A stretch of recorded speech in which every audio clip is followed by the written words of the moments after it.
Suatan pitu akan pekjawi akan hal mitil takkan pesiak mo lung tin taglaw zum nak in gandong son mo dot na at jam hal mi ta kan kut sam usi subang no tu boy pa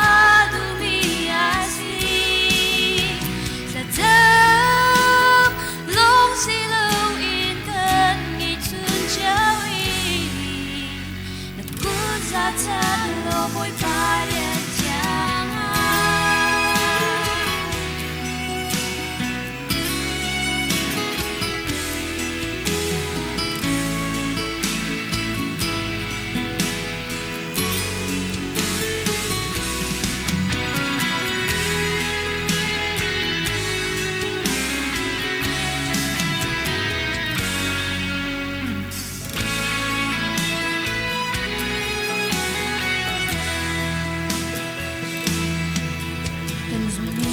na patien ganti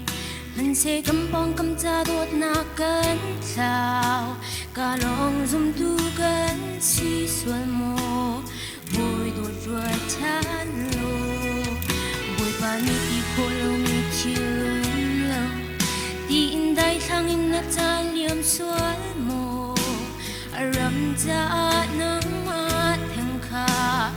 boy pa ni an he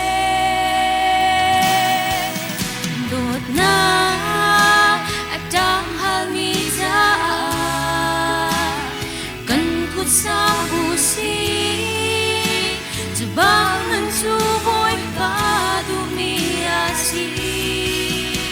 Satang long silawin ganit sunjawin Good sa chan lo boy pa rin jangan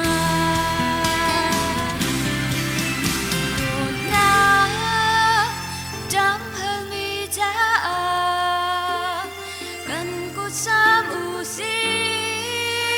subangon tuboy pa dumiasi Satang long silawin ganit sunjawin Nagkut sa chan lo boy pa rin jangan